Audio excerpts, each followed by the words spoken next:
Bueno, muy buenos días, colegas. Bienvenidos en este 32 edición que estamos iniciando hoy del ciclo de actualidad. El agradecimiento a todos ustedes que nos acompañan, muchos de ustedes, muchos hace muchos años. Y también agradecimiento a todos aquellos que nos están siguiendo por streaming a lo largo y ancho del país. Así que un saludo a todos nuestros colegas del interior del país. Este es un vínculo también para poder llegar a ellos. Hoy yo diría, en este año, un objetivo que tenemos es poder meternos de lleno en la reforma tributaria, un tema que tiene complejidad, que tiene muchas cosas para analizar, y entonces, bueno, entre las normas legales, las normas reglamentarias que en su momento van a aparecer, es un poco el gran objetivo de este año que tenemos en el ciclo. Y hoy queremos agradecer, bueno, como lo hacemos siempre, a los expositores que nos van a acompañar. Tenemos la gran satisfacción que nuestro amigo Andrés Edelstein nos acompaña. Como ustedes saben, recientemente ha sido designado secretario de Ingresos Públicos y tiene la responsabilidad de la gestión de la AFIP. Así que la verdad que es una gran alegría poder contar con él, que también ha trabajado muy fuerte en el tema reforma tributaria. Nos acompaña también Sergio Rufail de la AFIP, o sea, de la parte que tiene que implementar todo esto. Juan Carlos Nicolini, que también hoy nos va a hablar sobre otros aspectos de la reforma. Así que, bueno, con todo esto vamos a armar una jornada, yo creo que muy interesante, sobre las novedades que produce el tema de reforma. Obviamente, como siempre, vamos a ir tocando otros temas que son de interés general. Quiero darle también la bienvenida a los colegas de la AFIP, que todos los años también nos acompañan. Quiero pedir perdón a los colegas de la AFIP que hoy no puedan estar, porque hay algunos temas administrativos que tienen que arreglar con las áreas internas. Así que, bueno, todos saben ese tema, así que le diría que lo arreglen para poder acompañarnos a nosotros. Bueno, y vamos a comenzar entonces con la presentación de Andrés Edelstein. Andrés. Bueno, buen día, muchas gracias al Consejo Profesional, a Humberto especialmente. Un gusto compartir esta parte de la mañana. Bueno, la idea es dar un pantallazo, si se quiere, a algunos aspectos de la reforma tributaria en sentido amplio, y ahora lo vemos, más que nada para permitir luego entrar en más detalles sobre algunos de los conceptos específicos que nos traen estas leyes que fueron aprobadas a fines del año pasado. Y la realidad es que lo sucedido justamente a fines de diciembre, con la aprobación de una cantidad de medidas legislativas, fue de alguna forma la culminación de un trabajo bastante intenso, que en mi caso comienza ya por febrero y que llevó muchos meses realmente de estar permanentemente tratando de contemplar alternativas de mejora del sistema tributario. Y parece ya muy lejano, no fue hace tanto, fue simplemente el año pasado. Y un dato de color, en mi caso comencé en mi función el 13 de febrero del año pasado y el día 13 de noviembre enviamos el proyecto de reforma tributaria a Presidencia para que siguiera su curso y se presentara al Congreso. Si hacemos la cuenta, fueron 9 meses exactos y fue lo más parecido a un parto. Es contrafáctico, ¿no? No lo voy a poder tener como experiencia, pero claramente fue así y bueno, bastantes náuseas en mi caso en los primeros tiempos. Bueno, pero lo cierto es que fue un trabajo bastante intenso con un equipo de personas que realmente pusieron mucho esfuerzo. Y la culminación, como les decía, fue justamente el envío del proyecto, el trámite parlamentario y su aprobación. Ahora bien, para poner en contexto el esfuerzo o el trabajo que se hizo y el porqué de algunas cuestiones, contexto local y contexto internacional. Yendo al primero, simplemente un par de datos a tener en cuenta. En lo que tiene que ver con una reforma tributaria integral, buscando antecedentes, vemos que tal vez la última reforma tributaria comprensiva tal vez haya sido la del año 98. Digo tal vez porque no fue tan comprensiva como lo fue esta, pero ciertamente tuvo bastantes pinceladas de sofisticación y de modificaciones normativas. Con lo cual estamos hablando de un periodo de tiempo de 20 años donde habíamos tenido ajustes, pero realmente no reformas. Eso en cuanto a la reforma del sistema impositivo nacional. Cuando vemos que también se logró un consenso fiscal con las provincias y nos remontamos a algún consenso o acuerdo fiscal anterior, ya nos vamos un poco más lejos, ¿no? El antecedente inmediato es el del año 93, el Pacto Fiscal 2, como se lo llama, con lo cual ahí el periodo de tiempo es mayor. Y también cuando uno ve conceptualmente los instrumentos, ve que no tiene para nada lo comprensivo que tiene o que plantea este consenso fiscal. Antes no había mecanismos de monitoreo, seguimiento. En este caso hay renuncias a una serie de litigios que se habían ido generando durante el transcurso del tiempo, etcétera, etcétera, etcétera. Con lo cual, otro tema que tiene solución y que no la había tenido durante un periodo de tiempo muy prolongado.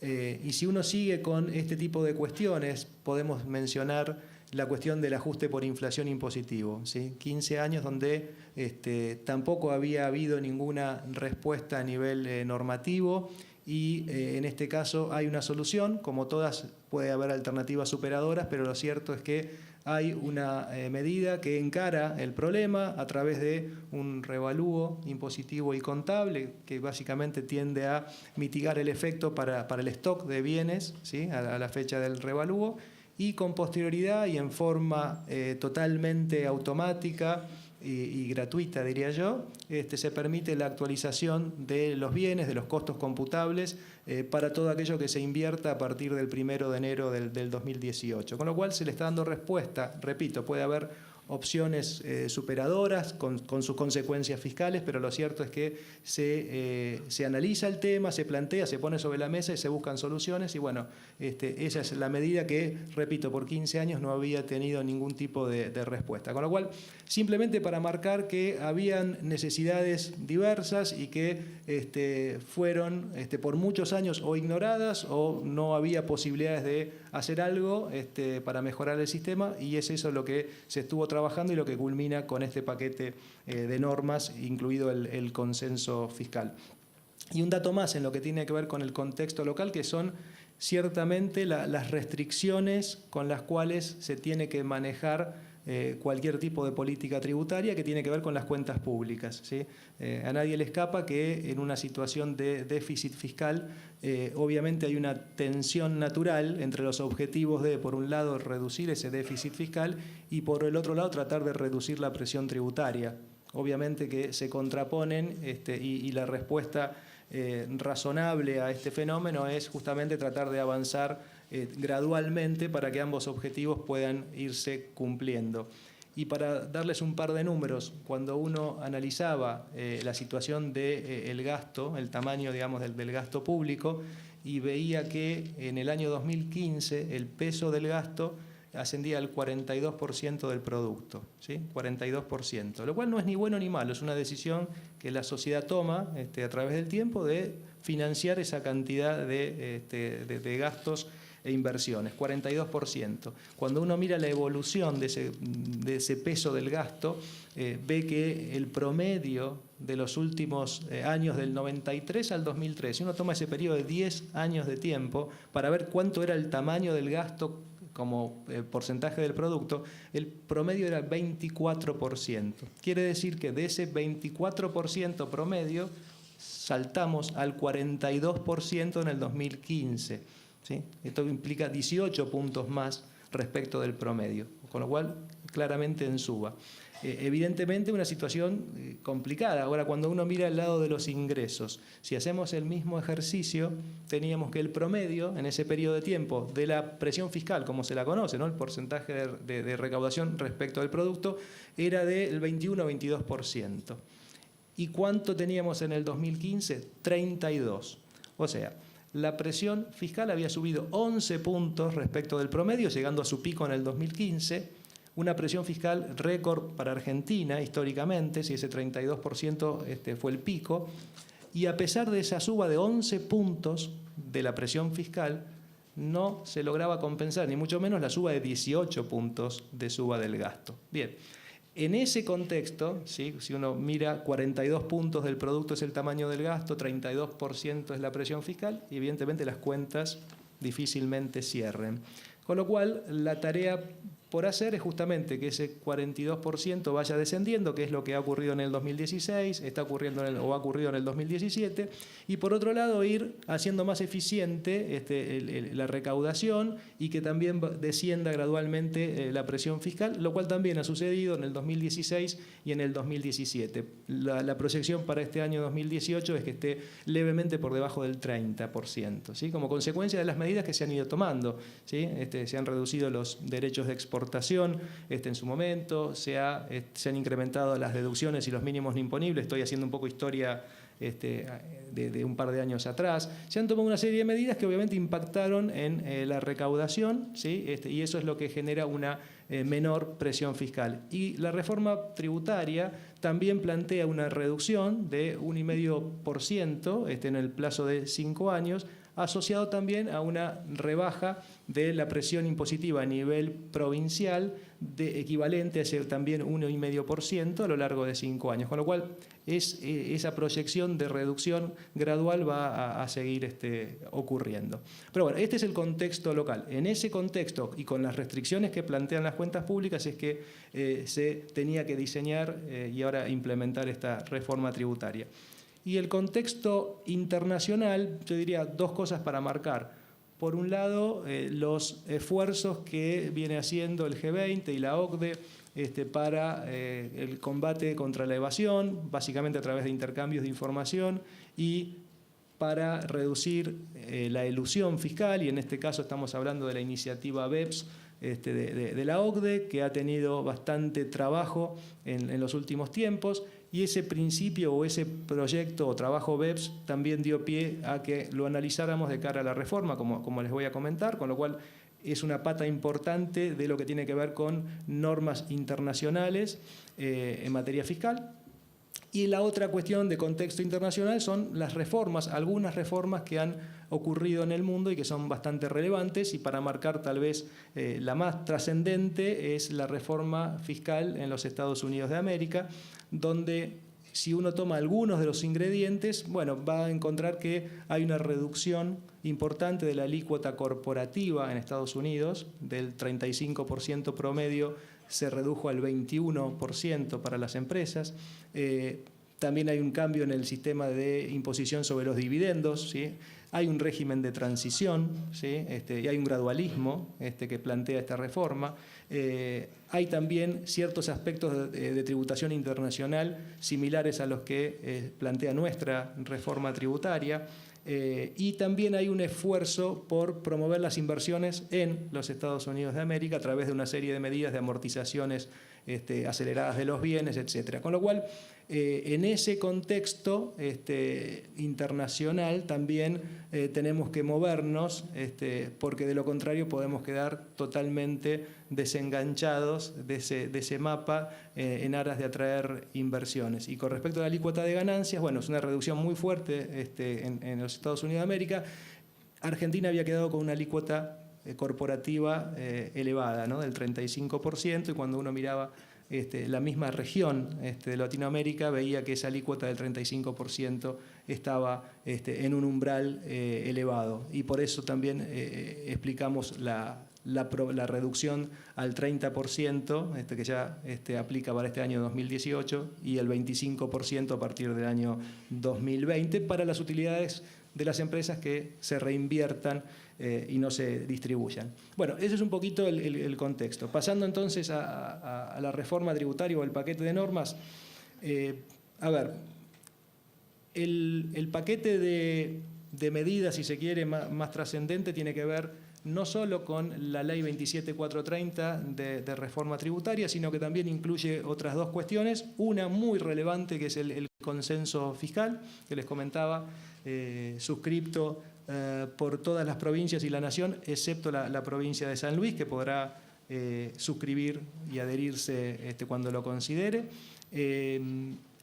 La reforma tributaria en sí mismo y la Ley 27.432, que tiene que ver con las prórrogas de ciertos impuestos, que también era parte de los compromisos asumidos por la Nación al suscribir el consenso fiscal. Y ahí encontramos, entre otras cuestiones, lo relativo al impuesto al cheque, ¿sí? La facultad al Poder Ejecutivo de incrementar gradualmente el porcentaje computable como pago cuenta del impuesto a las ganancias. Esta es un poquito la batería normativa que se aprueba a fines del año pasado, en particular el 27 de diciembre el Senado termina aprobando estas medidas. Bueno, entonces vamos a darles algún tipo de concepto general sobre, primero sobre el consenso fiscal. Me parece interesante comentar cómo estamos, cuál es el estado de situación a la fecha. A ver, al 28 de febrero teníamos esta situación. Lo que vemos es que en todas las jurisdicciones que están en verde, ¿sí? A ver, primero, la única provincia que no lo suscribió, como les comentaba, es la de San Luis. Todas las restantes sí habían adherido y suscripto el consenso fiscal. De las que habían suscripto, ¿sí? Todas excepto dos habían ratificado el consenso fiscal por sus legislaturas provinciales. Ahora también tenemos que agregar Chubut, que en este mes de marzo la legislatura provincial también aprobó la firma del consenso fiscal. Con lo cual, a la fecha solamente tenemos una jurisdicción, que es la de La Pampa, que debe estar obviamente tramitándose en la legislatura provincial la suscripción de este consenso, y la de San Luis, que está obviamente por el momento fuera de este acuerdo marco. Con lo cual, lo que vemos que en un periodo corto de tiempo, acá estábamos hablando de 28 de febrero, un consenso fiscal que en el Congreso de la Nación se termina obviamente aprobando a fines del año pasado. En 2 meses, esta cantidad de legislaturas provinciales ya aprobó la suscripción del convenio. Todo esto ha pasado en un periodo muy corto de tiempo. Con respecto a justamente la ratificación de lo firmado o suscrito por los gobernadores, ¿sí? Y todo esto prácticamente no se notó, digamos, pero todo esto ha ocurrido. Y al mismo tiempo que ocurría esto, las provincias iban obviamente emitiendo sus leyes tarifarias para el año 2018 y obviamente que hay ajustes como consecuencia de los compromisos asumidos en el consenso fiscal. ¿Cuáles eran los compromisos asumidos por las provincias que tenían que implementarse o comenzar a implementarse? Bueno, en materia sobre todo de ingresos brutos, ¿sí? El primer tema era la eliminación inmediata de lo que llamamos extraña jurisdicción, es decir, tratar de una manera más gravosa, si se quiere, a industrias o comercios que están fuera de la jurisdicción respecto del tratamiento que se le da a industrias o comercios que están radicados en la jurisdicción. También se conoce este fenómeno como de aduanas interiores, ¿no? Algo que se había ido gestando en el tiempo y donde teníamos alícuotas muy dispares o exenciones que solo se daban si el establecimiento estaba en la jurisdicción, en tanto que no se le daba el mismo tratamiento a una empresa, fábrica, etcétera, radicada fuera de ella.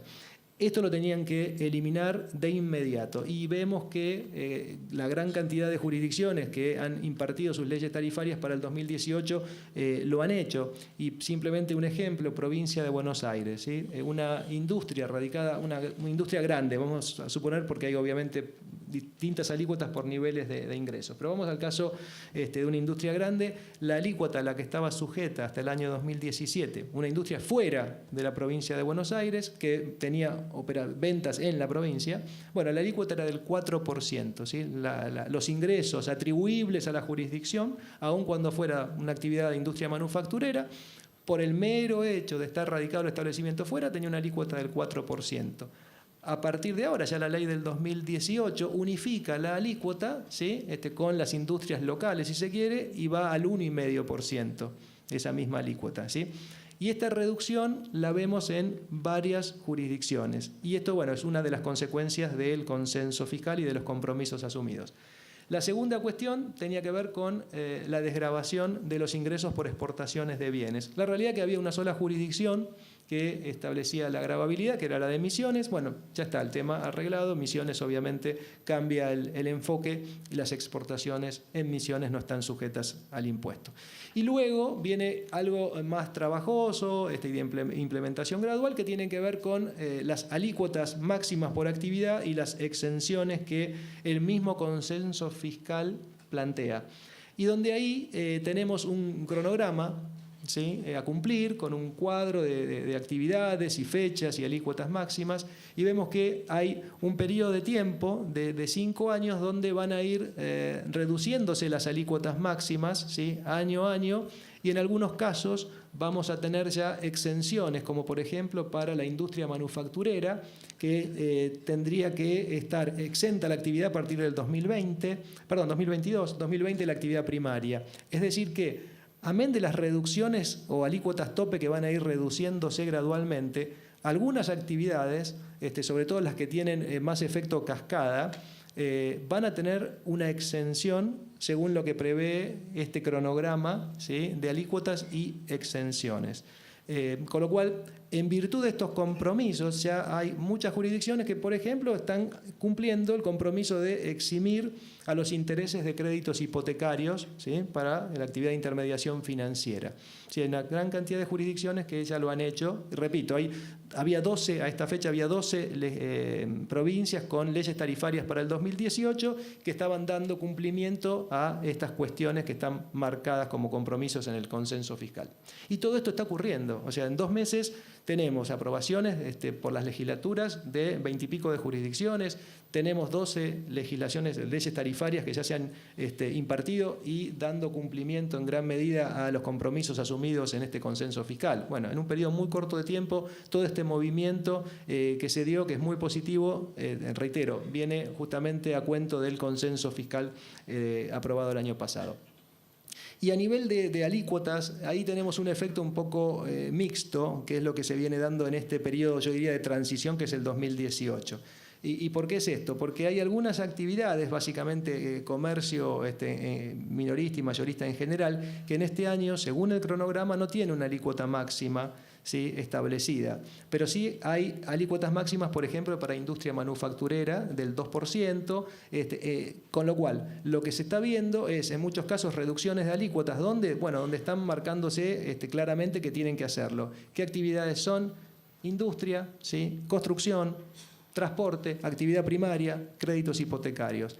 Estas actividades claramente tienen un cronograma tal vez más agresivo de reducción y donde hay un cronograma, pero que permite cierta flexibilidad, son en aquellas actividades que no tienen tanto efecto cascada. Y en particular en el 2018 la alícuota para comercio en general no tiene un tope, pero a partir del 2019 sí tiene un tope del 5%, con lo cual hay un reordenamiento que algunas jurisdicciones han hecho para compensar total o parcialmente las bajas de alícuotas en algunas actividades o el tema de extraña jurisdicción, ¿sí? Con subas en algunos de los rubros. Pero repito, una vez que el 2018 se dé esta transición, a partir de ahí todo empieza a ser a la baja, justamente como consecuencia del cronograma. Pero bueno, esto está sucediendo, las bajas en industria y en construcción y demás son del orden del 1 al 1,5% a nivel de alícuotas promedio, reducción promedio, con lo cual me parece una reducción que ya se está viendo trascendente y repito, los ajustes que se pueden estar dando en algunas de las otras actividades es porque es un año de transición para que luego empiece todo a transcurrir año a año a la baja de alícuotas. Bueno, esto es lo que tiene que ver con el consenso fiscal, pero me parece interesante compartirlo porque hay mucha actividad a nivel de legislación provincial que está sucediendo y en particular como consecuencia del consenso fiscal.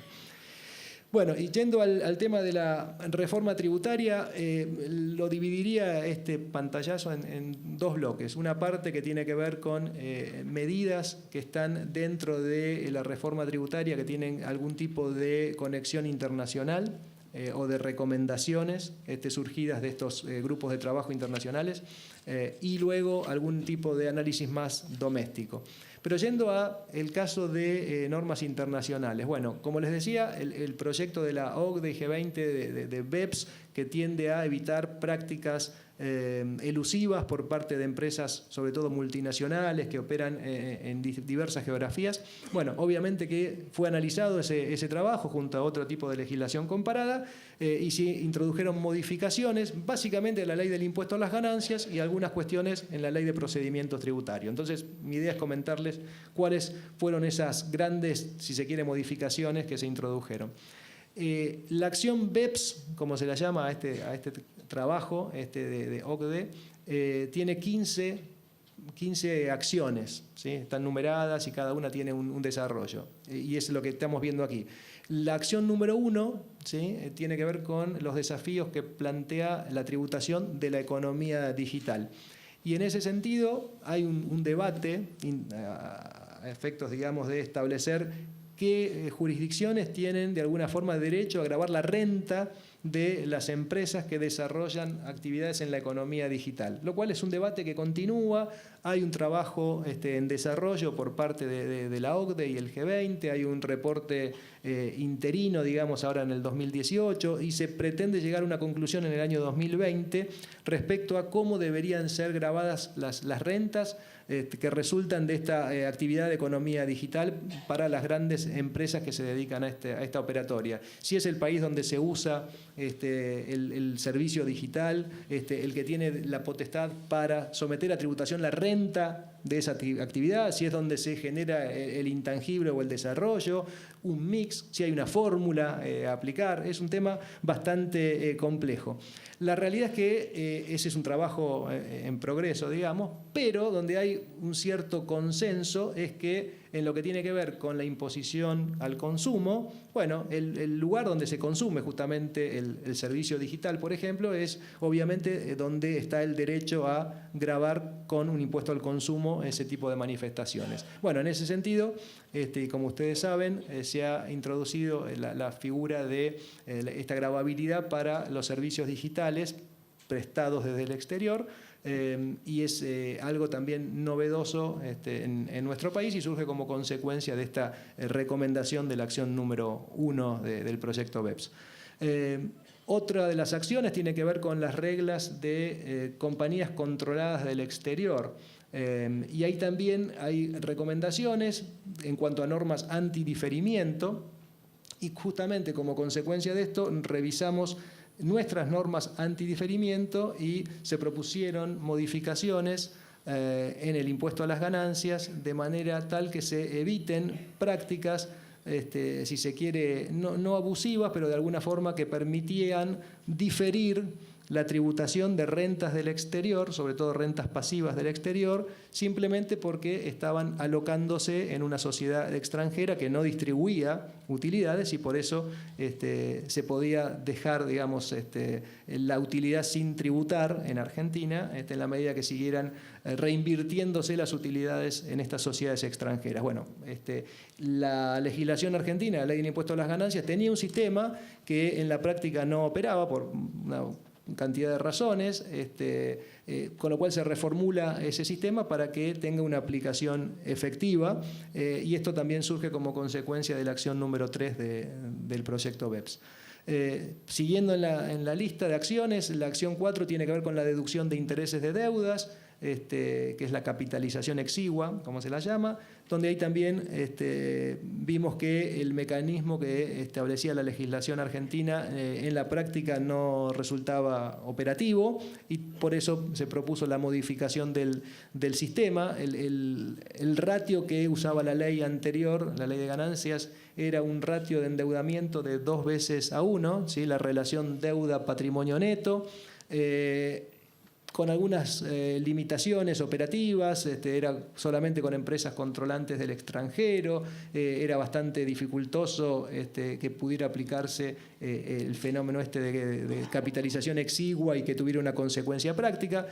Bueno, se mutó ese ratio de 2:1 a un ratio que tiene que ver con el EBITDA, así las utilidades netas de la sociedad, los intereses que provienen de deudas con vinculados no pueden exceder, según lo que dice la ley ahora, el 30% de ese EBITDA en términos anuales. Y esta pauta del 30% del EBITDA es la recomendación del trabajo BEPS. ¿Sí? Con algunos aditamentos que también están incorporados a nuestra ley. Es como que hemos customizado, si se quiere, el concepto general que da el proyecto BEPS para adecuarlo a nuestra realidad doméstica. Pero surge justamente esta modificación como consecuencia también del trabajo BEPS.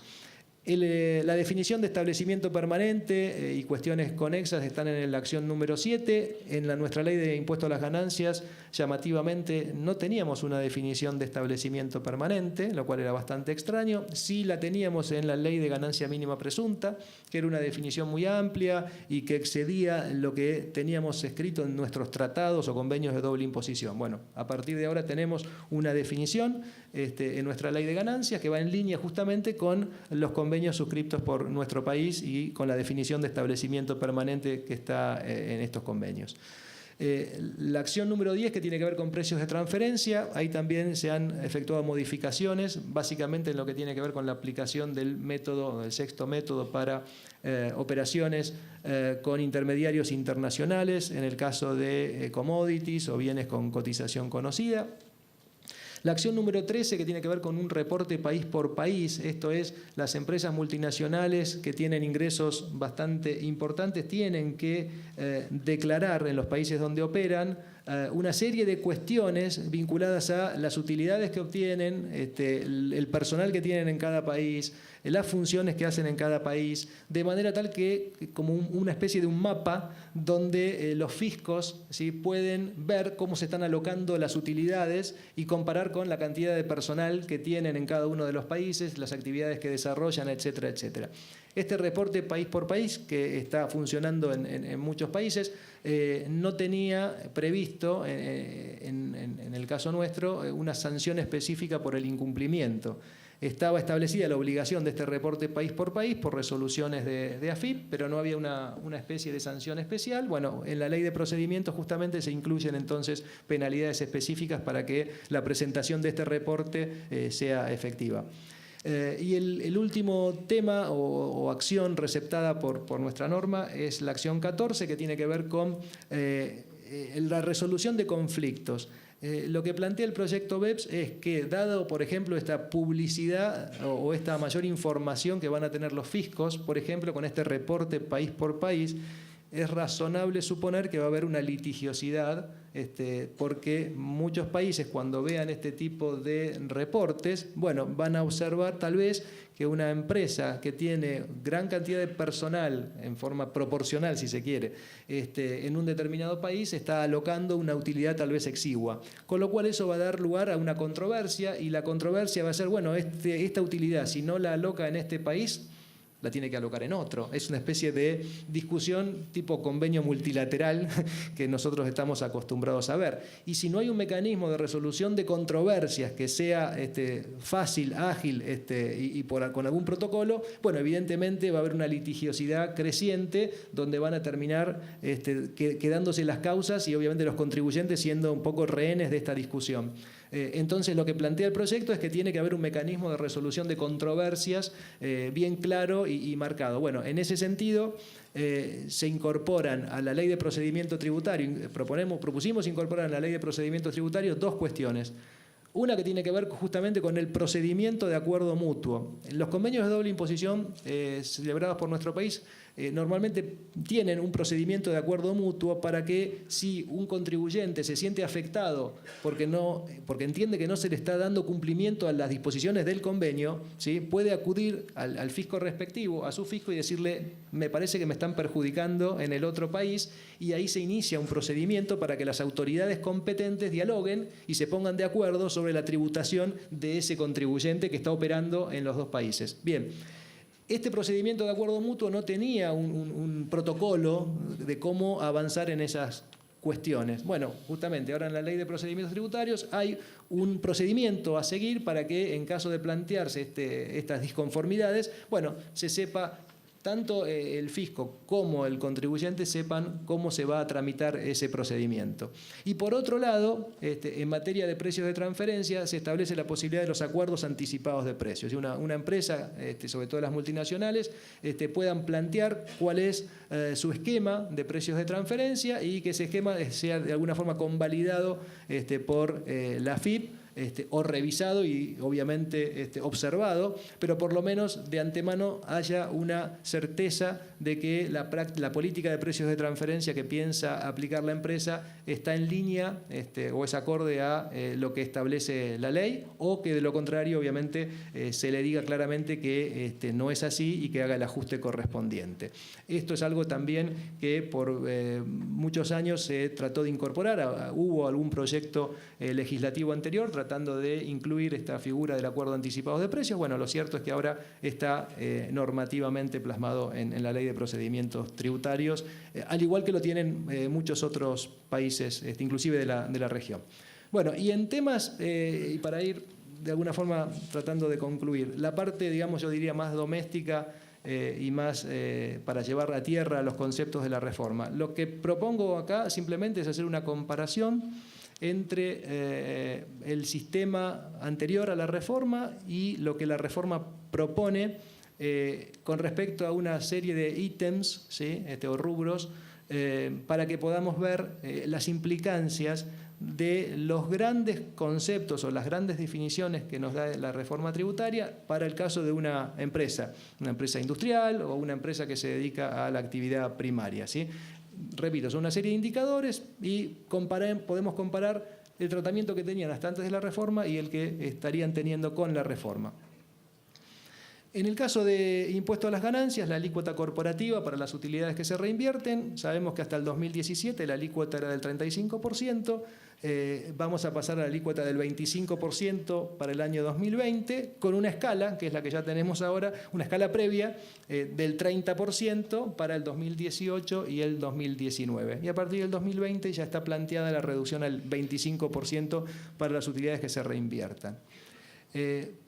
Otro ítem importante para la ley del impuesto a las ganancias es la que les comentaba con respecto a las actualizaciones de costos, ¿sí?, por ejemplo, para las amortizaciones de los bienes de uso, ¿sí? Antes de la reforma, normativamente, una empresa industrial, supongamos que hacía una inversión en una fábrica, máquinas, etcétera, bueno, no tenía la posibilidad de actualizar el costo de esos bienes para calcular las amortizaciones impositivas, ¿sí? La reforma, obviamente, plantea que para las inversiones que se hagan a partir del 1 de enero del 2018, esos bienes pueden ser actualizados para el cálculo de las amortizaciones o para el costo en caso de la venta futura del bien de uso, ¿sí? Con lo cual acá tenemos también algo que es de aplicación automática, ya está rigiendo para las inversiones que se hicieron a partir de enero, ya esto está operativo.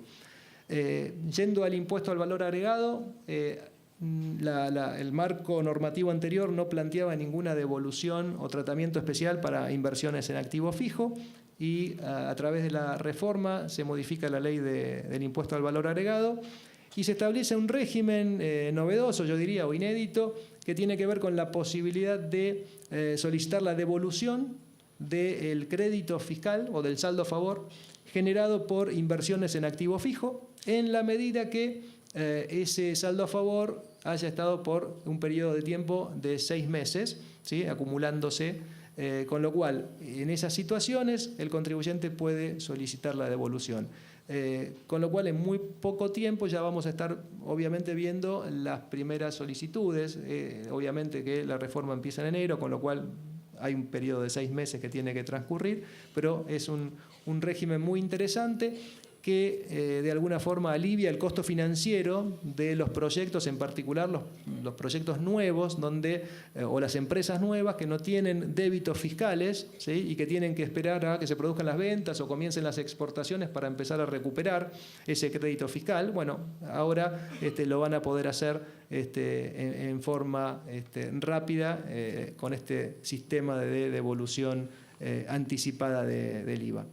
En lo que tiene que ver con el impuesto al cheque, bueno, actualmente lo que se puede computar como pago a cuenta de ganancias o ganancia mínima presunta es del 17% del impuesto total. En realidad es el 34% del impuesto pagado sobre las acreditaciones, ¿sí? Sobre una parte, digamos, de las transacciones, pero si uno hace el promedio es el 17% del impuesto, y la ley, en este caso la 27432, plantea la facultad al Poder Ejecutivo de que vaya incrementando el monto computable del pago a cuenta hasta llegar en el 2022 a que pueda ser computable hasta el 100% del impuesto contra ganancias. Con lo cual, en este enfoque gradual, al 2022, deberíamos estar entonces con este 100% de cómputo como pago a cuenta de ganancias. Y antes de eso, se va a ir incrementando año tras año el porcentaje que se puede computar como pago a cuenta.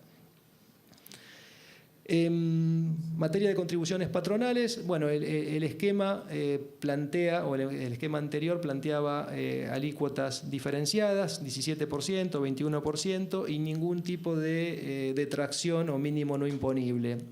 La reforma plantea la unificación de alícuotas y además un mínimo no imponible muy interesante de 12.000 pesos, también de implementación gradual. Ya a partir de febrero este monto deducible es de 2.400 pesos mensuales para cada asalariado en el cálculo de las contribuciones patronales, y que va a ir incrementándose año a año. Y es una norma que tiene un efecto bastante relevante, ¿sí? Primero porque el costo fiscal de esta medida es elevado, pero segundo, en muchas jurisdicciones, ¿sí? Cuando uno mira los salarios promedio del sector privado, ¿sí? Del empleo registrado, bueno, encuentra que hay salarios promedio cercanos a este umbral de 12.000 pesos. Con lo cual, una norma que permita descontar o deducir estos 12.000 pesos para el cálculo de contribuciones tiene un efecto muy importante en empresas, obviamente, mano de obra intensiva, con este nivel de salarios, e incluso para el empleo informal como un aliciente para la formalización, porque el empleo informal es el que tiene salarios más bajos justamente. Entonces, una norma de este tipo tiende a favorecer la formalización del empleo al aliviar la carga de las contribuciones patronales. Y repito, es una medida que tiene un costo muy elevado en materia, digamos, del sacrificio fiscal que implica, incluso en el contexto de nuestra situación de las cuentas públicas, ¿no? Pero es una medida muy importante. Y en lo que tiene que ver con impuestos provinciales, dos cuestiones: ingresos brutos para la actividad primaria o para la industria. Como les contaba antes, el marco actual en general implicaba alícuotas de entre el 0 y el 5%, ¿sí? Les comentaba lo de provincia de Buenos Aires, extraña jurisdicción con el 4% de alícuota, pero bueno, las alícuotas varían bastante, pero estaban sujetas a este nivel de imposición.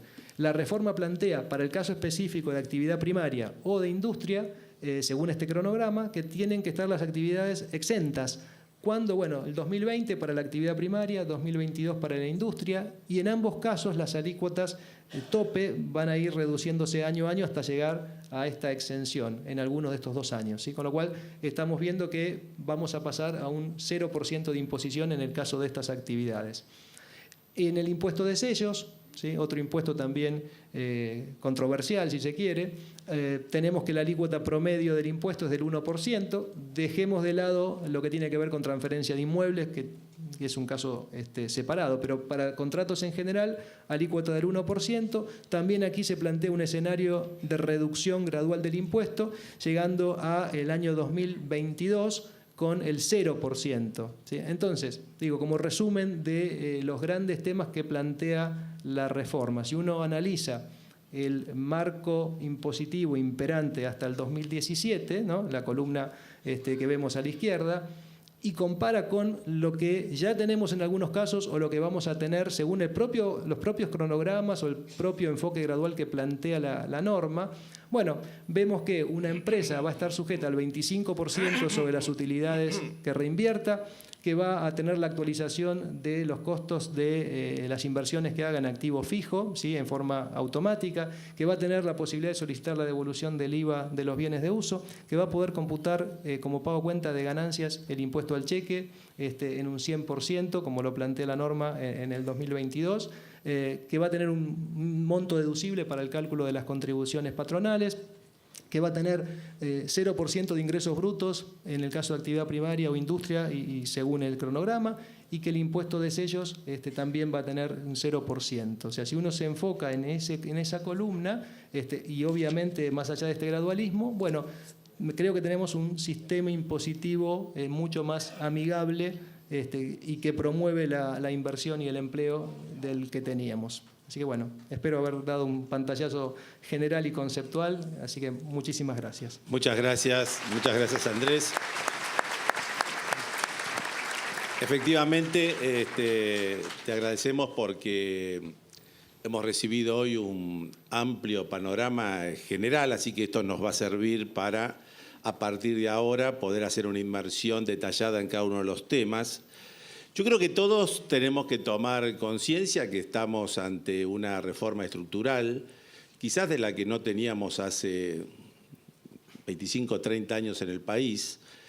Y si nosotros miramos un poco la experiencia de los otros países de América y tomamos a partir del año 2000, prácticamente todos los países han incursionado en reformas tributarias y posiblemente solamente 2 de todos esos han incursionado en reformas estructurales, como de alguna manera creo que es esta la reforma. Por eso la importancia que le estamos asignando a este tema y obviamente la invitación a todos los colegas que tenemos que meternos a full para llegar a desentrañar realmente cómo es la reforma, cuáles son los efectos que en definitiva tiene. Porque como vemos, es una reforma muy amplia, es una reforma que no solamente alcanza al sistema nacional, sino también al provincial.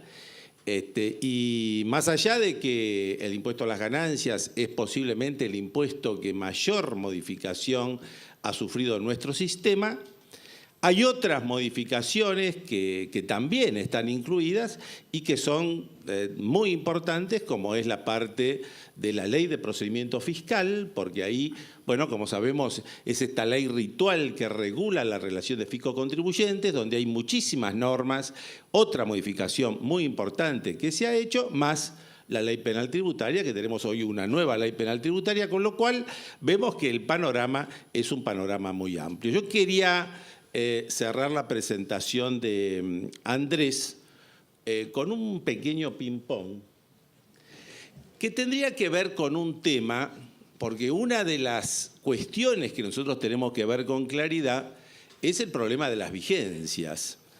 Es decir, la ley tiene una vigencia general que es el 30 de diciembre, es el día posterior a la publicación del boletín oficial, pero más allá de esa vigencia hay efectos de las normas, efectos específicos que cada una de las normas menciona. Entonces nosotros esa referencia la tenemos de la vigencia general, pero después tenemos que analizar en cada tema que estamos viendo cuáles son los efectos reales que tiene y a partir de cuándo produce efectos reales. Y para esto aparece que hay algunas normas, y esta yo creo que es la dificultad adicional que tenemos, aparecen algunas normas que ya tienen aplicación y hay otras que de alguna manera están esperando una norma reglamentaria para que la ponga en aplicación. Y ahí, entonces, voy a intentar bajar ahora rápidamente en este ping-pong con algunos temas que yo creo que tienen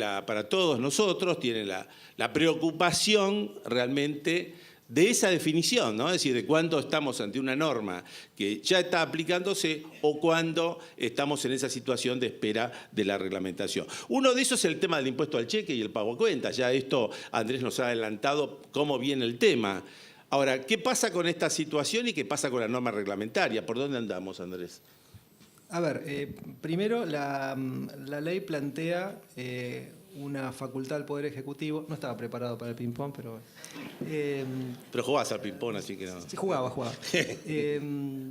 Plantea obviamente esta facultad al Poder Ejecutivo, que es como una especie de guía de por dónde avanzar, de este incremento del pago a cuenta año a año, diciendo que puede llegar hasta el 100% en el año 2022 el cómputo como pago a cuenta de ganancias. Con lo cual, lo que se está trabajando y muy avanzado es justamente para reglamentar este incremento del pago a cuenta, con lo cual en un corto periodo de tiempo va a estar ya ese decreto estableciendo el incremento del pago a cuenta para el año 2018, ¿sí?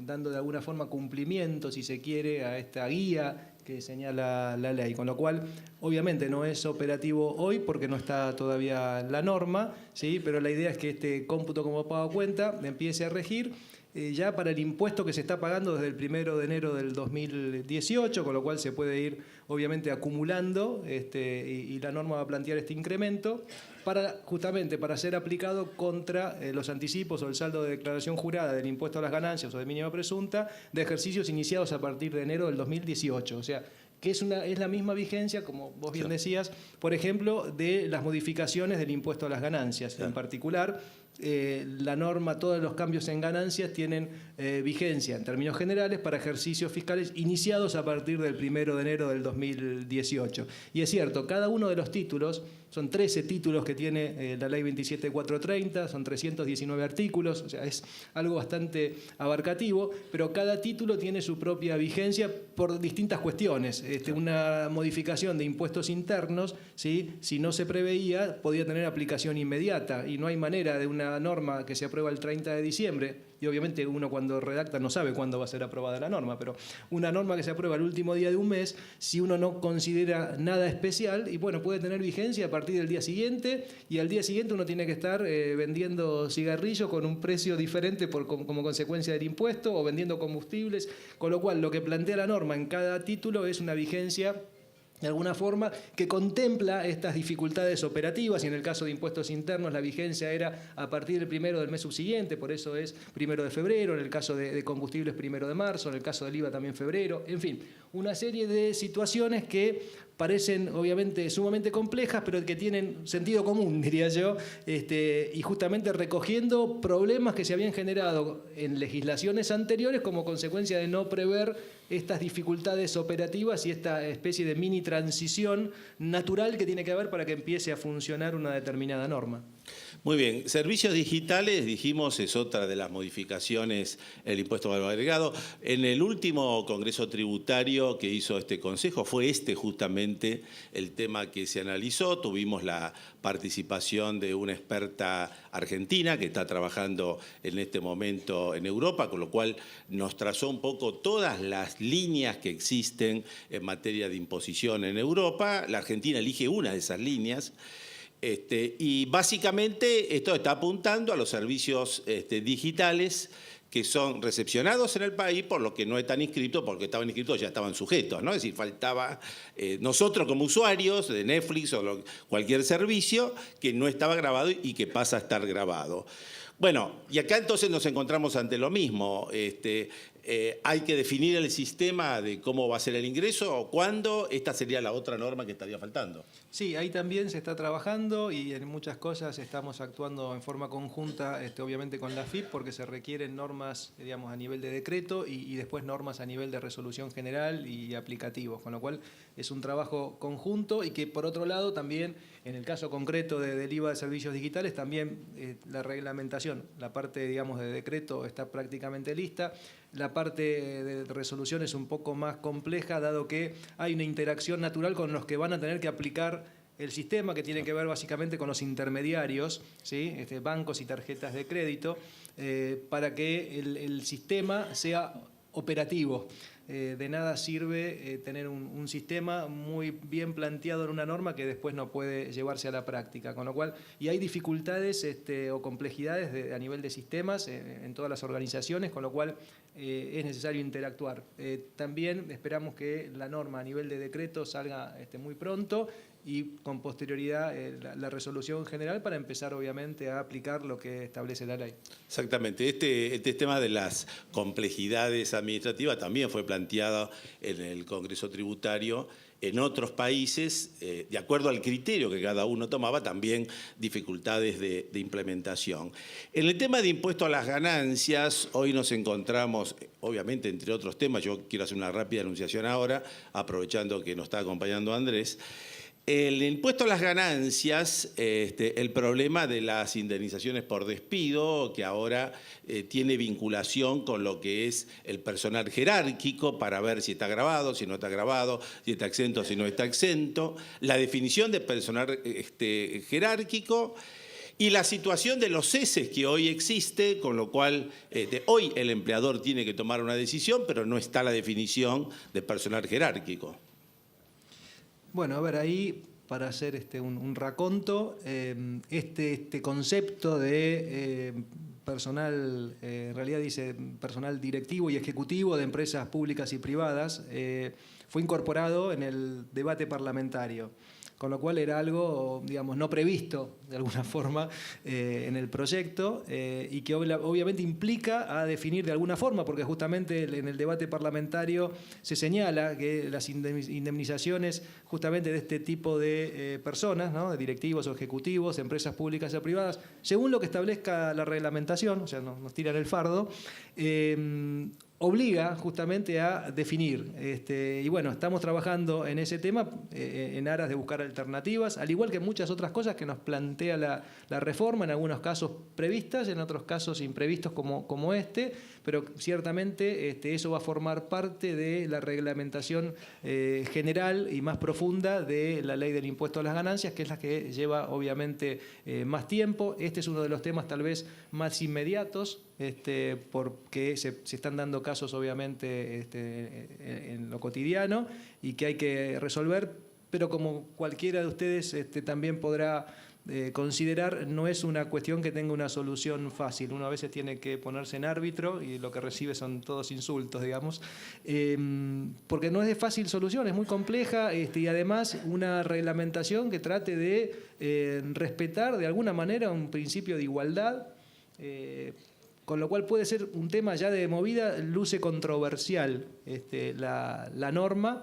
con lo cual también uno tiene que observar si esa reglamentación lo que va a dar lugar es a mayor nivel de controversia o lo que uno esperaría es lo contrario y que quede un texto o un concepto bastante claro y que dé certidumbre. No es sencilla la tarea y ese es un tema bastante crítico dentro de los que hay, obviamente, pero son definiciones que hay que adoptar, para lo cual hay que analizar alternativas. O sea, lamentablemente no es algo que se puede hacer de un día para el otro y creo que invitaría a todos a que hagan sugerencias y creo que podemos tener cada uno una definición diferente de qué se entiende por personal directivo y ejecutivo, con lo cual es un tema bastante complejo. Siempre dijimos que en realidad el legislador tiene que tener en cuenta, entre otras cosas, cuando dicta una norma legal, lo que es la problemática de la aplicación e implementación de la norma, porque una cosa es dictar una ley y otra cosa es despreocuparse por completo de la problemática práctica que se origina con la aplicación. Y acá nosotros, en todo sentido, pero en materia impositiva, tenemos sobrados ejemplos. Cuando hemos hablado aquí mismo y en el Congreso inclusive sobre lo que era en su momento el proyecto al impuesto al juego, lo vimos con toda claridad. Aparece una norma legal que se termina cerrando en el Congreso y hoy todavía estamos pagando los costos de la problemática de lo que es llevar adelante este tipo de cosas. Por lo tanto, bueno, acá lamentablemente se ha producido otra situación. El tema renta financiera, hoy es el tema que se va a ocupar Nicolini con posterioridad, pero renta financiera y básicamente con los que son extranjeros, esto también requiere una adecuación reglamentaria, ¿no?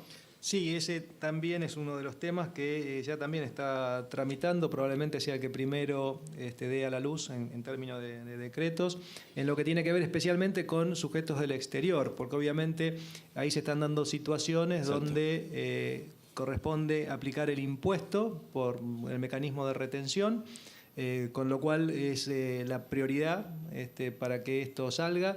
Y justamente la velocidad con la que tiene que salir también viene a cuento de una modificación también en el trámite parlamentario que tiene que ver con la gravabilidad de las LEVACs en manos de sujetos no residentes. No formaba parte eso del proyecto. Al incorporarse la gravabilidad de las LEVACs para sujetos del exterior, obviamente eso obliga a establecer el mecanismo de retención para que lo que establece la ley se cumpla, lo cual obliga a toda una cuestión muy compleja, porque si fueran solamente LEVACs, bueno, no habría tanta complejidad para recaudar el impuesto por vía de retención, más allá que las LEVACs pagan todo al final, no tienen un interés que se pague por separado, pero bueno, tiene alguna complejidad, pero no es algo tremendo. Pero cuando uno grava las LEVACs, no puede dejar de considerar los fondos comunes de inversión que tienen preponderantemente el LEVACs. Claro. Entonces tiene otra capa de complejidad el tema que también había que resolver. Bueno, todo eso ya se trabajó, se analizó y es lo que va a estar saliendo a nivel de, obviamente, decreto y también de resolución general de AFIP, que estamos bien coordinados en el tema, donde también hubo intervención, obviamente, de los que tienen que entender en la materia, Ministerio de Finanzas, Comisión Nacional de Valores, etcétera. Con lo cual, trabajos conjuntos, coordinados y rápidos. Y yendo un poco al tema de las ansiedades que hay, que son entendibles, pero si vemos un poco lo que pasó, y no es para decir que la demora, que no la hay, realmente hay trabajos que ya están hechos, se han impulsado y de forma coordinada, pero recordando un poco la modificación de las ganancias de capital en el año 2013, no sé si lo recuerdan, donde se estableció, por ejemplo, que el adquirente del exterior era el obligado cuando la transacción se daba entre dos no residentes. Esa norma no se reglamentó por años y de hecho generaba un problema enorme que esta reforma viene de alguna forma a salvar. Pero bueno, hubo normas que, siendo puntuales, no fueron reglamentadas por lo dificultoso que era, donde el camino elegido pareció haber sido, bueno, que no se reglamenten y que queden, lo cual no es una práctica, obviamente, para considerar de ninguna forma, pero repito, en la historia fiscal argentina hemos tenido esas situaciones en múltiples ocasiones y yo entiendo que ahora hay una demanda lógica y es la que tenemos que, obviamente, considerar y dar respuesta. Bueno, y este mes de marzo y el que viene van a haber justamente una serie de normas que dan justamente pie a estas reglamentaciones, pero repito, son todas cuestiones bastante complejas. Lo mismo tiene que efectuarse en materia de impuestos a los combustibles, de seguridad social. Tal vez no son tan relevantes y trascendentes como las otras, pero ciertamente son medidas operativas donde también la AFIP está trabajando y mucho. Por ejemplo, el tema de seguridad social, que ya han establecido los aplicativos nuevos y demás, con lo cual obliga a toda una mecánica de trabajo bastante intensa y bueno, es la que estamos haciendo. Claro. Otro tema que tenemos que es realmente muy importante por la relación con nuestra actividad profesional es el tema del revalúo que en realidad tiene dos caras, tiene el revalúo impositivo, tiene el revalúo contable. Nosotros obviamente acá analizamos la parte fiscal, el otro ciclo se va a encargar de analizar el revalúo contable.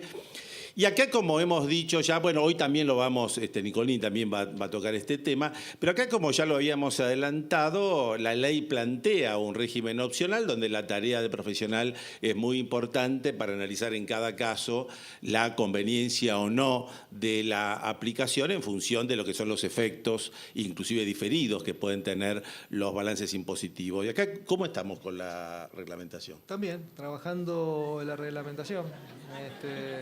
A ver, para hacer un resumen, sí, el año pasado la palabra mágica era reforma, este año es reglamentación, el año que viene será otra con R, espero que sea reposo. Pero justamente esos temas son los que van a ir saliendo. Después la publicación, si puede ser en este mismo mes, ya es un tema de ajuste fino.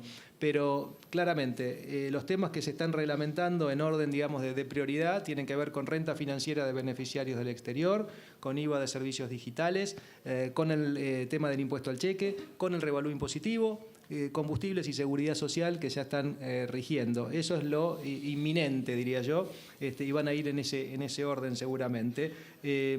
A partir de eso, ¿sí? En los meses que vienen vamos a estar viendo las reglamentaciones, ¿sí? De los otros aspectos que tienen que ver con ley de procedimiento, código aduanero, algo de ley penal tributaria seguramente si hace falta, y la de ganancias en general, que tenemos que ver si tal vez hacerla en una o en 2 etapas dependiendo de las urgencias de algunas cuestiones puntuales que pueden requerir algún tipo de dictado normativo anterior. Perfecto. Y el último tema, para cerrar esto, y volviste al ping-pong después de haberlo dejado hace un rato, Andrés, es el tema de las devoluciones de IVA de bienes de uso que forma quizás más inmediata afecta al área de transporte, ¿no? Porque transporte tiene un mecanismo especial. Acá también estamos viendo la reglamentación de ese tema. Ahí hay un tema de fijación de un cupo, que es lo que estamos hablando de. A ver, hay 2 sistemas de devolución que plantea la reforma. Uno es el que les comentaba general para devoluciones de IVA de bienes de uso, que va a tener este periodo de 6 meses, con lo cual las primeras solicitudes van a estar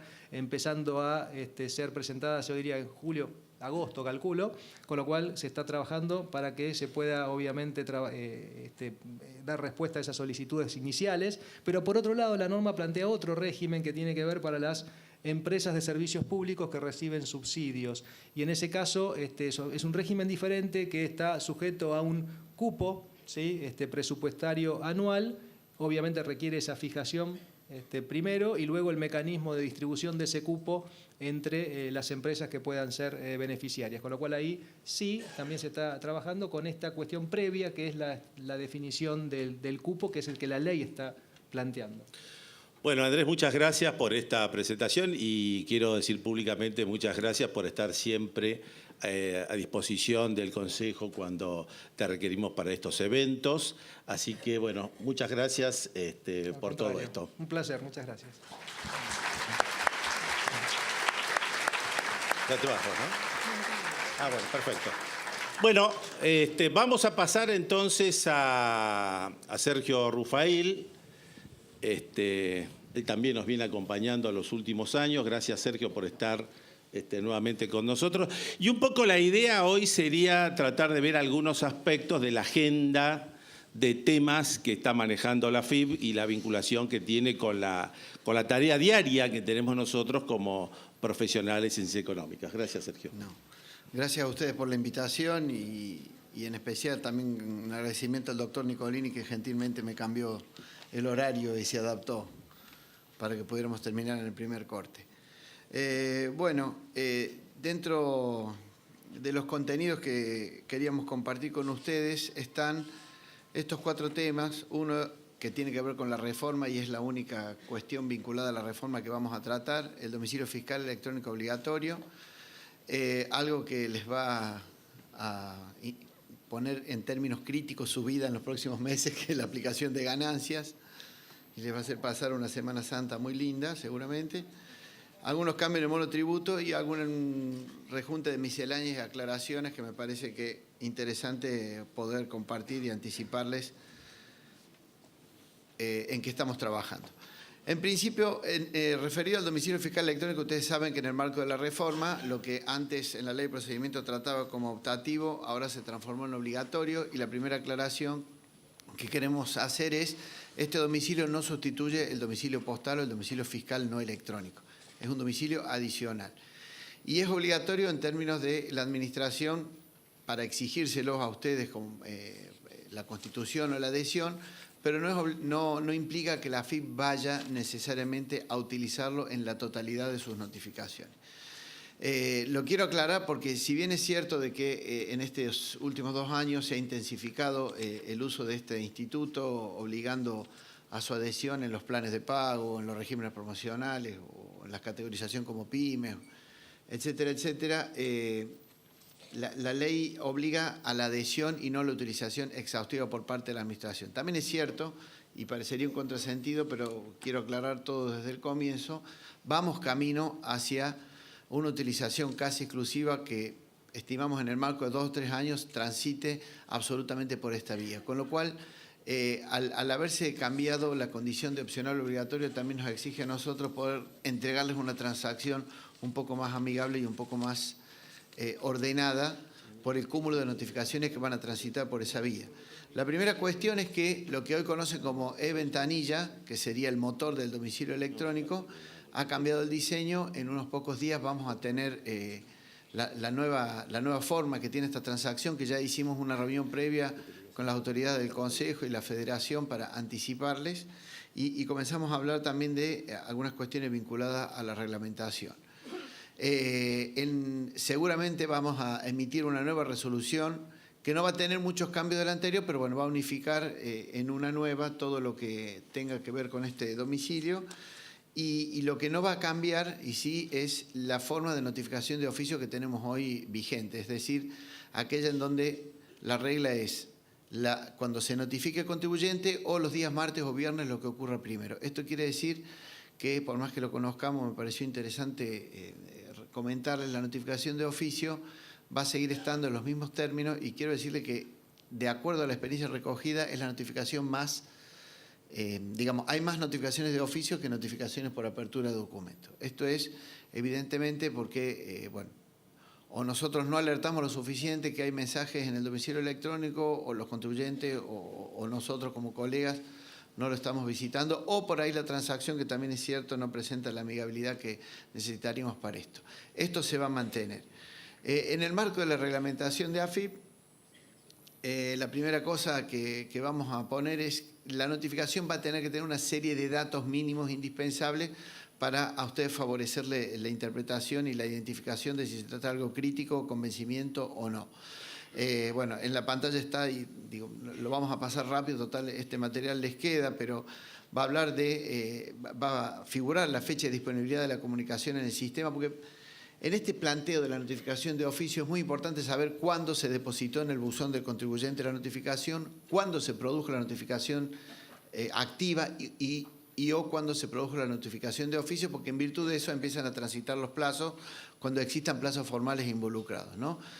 Por supuesto, vamos a mejorar, aunque pareciera una tontera básica, pero no estaba previsto, poner la CUIT y apellido, nombre o denominación del destinatario de manera más clara, para que ustedes puedan identificar si tienen delegado el servicio a quién se está notificando o comunicando. Ahí va a haber una identificación del tipo de comunicación que estamos canalizando por esa vía, y una transcripción de corresponder de la parte resolutiva.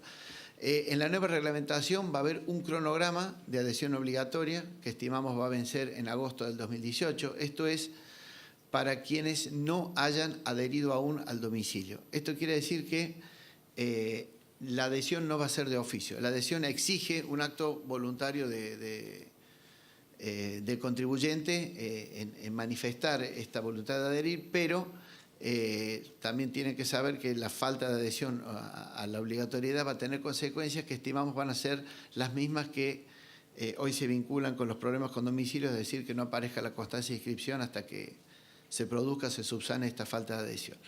Entonces, solamente este cronograma va a ser para sujetos que a la fecha no están adheridos, y aclaro que a la fecha de hoy hay 4,5 millones de contribuyentes con domicilio fiscal adherido. También la aclaración es que en el marco de la opcionalidad, cuando uno adhería al domicilio, esa adhesión tenía un plazo de validez de 1 año. Quienes se adhirieron y pasó el plazo de validez de 1 año también van a quedar, se va a tomar como ese acto de adhesión como una manifestación de contribuyente. Con lo cual, estamos hablando que este cronograma solo para los que nunca hayan adherido al domicilio. Los nuevos inscriptos, por supuesto, van a tener que adherirse desde el momento de obtención de la CUIT. La consecuencia del incumplimiento ya la comentamos, y vamos a plantear un esquema de excepciones similar al de el uso de determinados medios de pago, bueno, la tarjeta de débito o las terminales POS que alguna vez hemos comentado acá, que se vincula con que va a ser exceptuado para aquellos contribuyentes cuyo domicilio sea en localidades que tengan menos de 1.000 habitantes según los datos del INDEC. También en la reglamentación se va a aclarar si esto va a operar de pleno oficio, es decir, la AFIP podría tener la lista de esas localidades, o si se va a prever también una excepción vinculada a la ocurrencia de determinadas dificultades técnicas de comunicación. Pero en todo caso, la excepción de otorgarse va a tener un plazo concreto. Bueno, esta es una primera pantalla de la nueva interfaz del domicilio electrónico. Hoy tienen un servicio que se llama e-ventanilla, que es donde operan, y un servicio que se llama domicilio fiscal electrónico, que es donde se adhieren. Bueno, a partir de la nueva transacción va a haber una sola transacción que se va a llamar domicilio fiscal electrónico. En principio, en la explicación van a tener los dos nombres para que les sea familiar, por si no tuvieron oportunidad de verlo. Pero va a haber una transacción en donde, si no hay adhesión, primero exigirá que se cumpla esto, y si hay adhesión pasará a una pantalla como la semejante. En esa pantalla claramente hay dos divisiones que hoy están, pero que se van a profundizar en este sentido. Se dividen en notificaciones electrónicas y mensajes. Básicamente las notificaciones son aquellas que tienen efectos administrativos, es decir, o tienen plazo o implica responsabilidad en el cumplimiento o en el incumplimiento o en la lectura. En cambio, en los mensajes, en la parte de abajo van a ser las inducciones, las comunicaciones más amigables o aquel tipo de información que no tiene un impacto, un vencimiento o una consecuencia jurídica de la lectura. Y en el plano, lo que les puede interesar a ustedes como contadores es que en la solapa de arriba, que seguramente no se va a ver, pero allí van a tener mis comunicaciones, es decir, la quit que ingresa y se autenticó con clave fiscal, y las comunicaciones de mis representados. Es decir, el primer pantallazo lo va a tener siempre la quit que ingresa. Pasará a la otra solapa y ahí van a poder ver todas las notificaciones de los clientes que les hayan delegado este servicio. De paso, para recordar, ustedes saben que a fines de febrero venció el plazo para que quienes no tenían registrado un correo electrónico y un teléfono celular asociado al domicilio electrónico lo hicieran. Si no lo hacían hasta el 28 de febrero, el sistema iba a buscar algún mail o algún celular que se haya ingresado por alguna otra vía. Por ejemplo, algún mail o celular ingresado a mi facilidad, de capturado en sistema registrado o en alguna otra transacción. Digo, la consecuencia de no cumplir esto no es para AFIP. La consecuencia es que el domicilio fiscal electrónico, por el grado de utilización que tiene, requiere que ustedes puedan recibir las alertas en el medio que ustedes estimen conveniente. Y por supuesto que en un entorno en donde hay más celulares que personas, parecería que la obligatoriedad de incorporar un celular no es muy desmesurada ni alocada. En algún momento tuvimos ese prurito, pero hoy parecería no tener sentido. Entonces, por esas vías de alerta es que el sistema, cada vez que deposite un mensaje o una notificación electrónica, les va a alertar. Por supuesto que por cuestiones de secreto fiscal no va a anticipar contenido, simplemente va a avisar que hay algo disponible en el buzón para ver. Yo sé también que para las grandes empresas el domicilio electrónico se ha constituido casi en un spam tributario, porque le llegan de todo: intimaciones, felicitaciones, saludos, inducciones.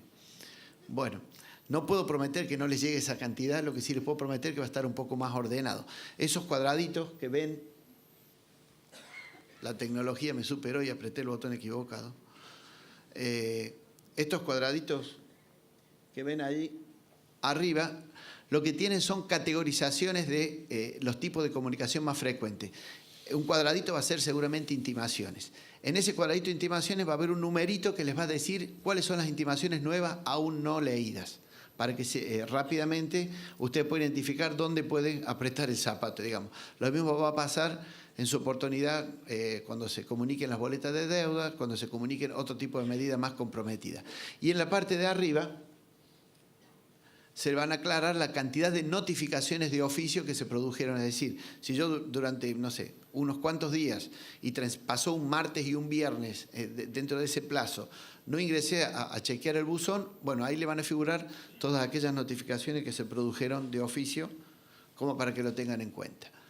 Igual, como se lo anticipamos al Consejo cuando le presentamos las pantallas que nosotros proponíamos, les dijimos que esto va a estar en permanente construcción porque va a ser el medio de relacionamiento de acá en los próximos años. Es de esperar que en 5 años la totalidad de la gestión con AFIP sea digital, y desde esa perspectiva, si no acordamos entre nosotros cómo va a ser la mecánica de este domicilio electrónico, no nos vamos a beneficiar mutuamente. Así que esto está en permanente reconstrucción, siempre van a ser bienvenidas las observaciones que nos hagan desde el Consejo para que esto sea un poco menos complicado. El tema 2 se vincula a ganancias web, personas humanas. Como ustedes saben, o si no lo saben, se lo comunicamos, a partir de este año para el ejercicio fiscal 2017, personas humanas no va a poder utilizar el aplicativo Bajo SIAP, sino que, al igual que lo sucedido el año anterior con bienes personales, se va a disponibilizar un servicio web llamado Ganancias Personas Humanas. Este servicio web tiene una interfaz similar al de bienes personales. No sé si se llega a ver en la pantalla, pero bueno, tiene una parte de mi declaración jurada, que sería la declaración propiamente dicha, una parte de la alerta del vencimiento, es simplemente para tener en claro el detalle de cumplimiento o no de esta obligación, las declaraciones juradas de años anteriores y el concepto de nuestra parte que se va a incorporar de manera permanente a este tipo de presentaciones. Nuestra parte, ustedes saben, si no lo refrescamos, es poner a disposición de los contribuyentes la información que la AFIP posee de él y que le pueda ser de utilidad para confeccionar la declaración jurada. Le puede ser de utilidad porque se le olvidó, le puede ser de utilidad por la razón que pueda ser. Yo creo que esto es más útil también para los contadores porque de alguna manera no me habías dicho que estaba cosas similares. Esta sería nuestra parte, digamos. Para los cónyuges, tiene razón acá Andrés, para los cónyuges en litigio, nuestra parte sería algo revelador también. Como verán, lo tributario se inmiscuye en todos los aspectos de la vida. Bueno, estas también son pantallas que tiene la declaración jurada.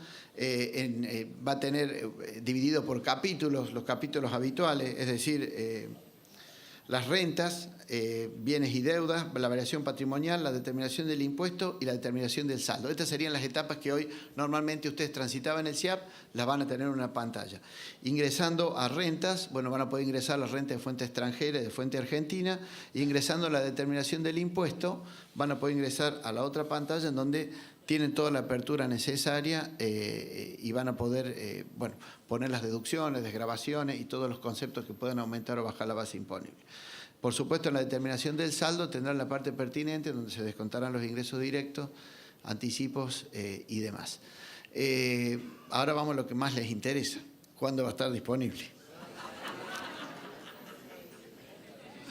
Como bien dijo Andrés, estamos trabajando en eso. Le voy a robar la frase.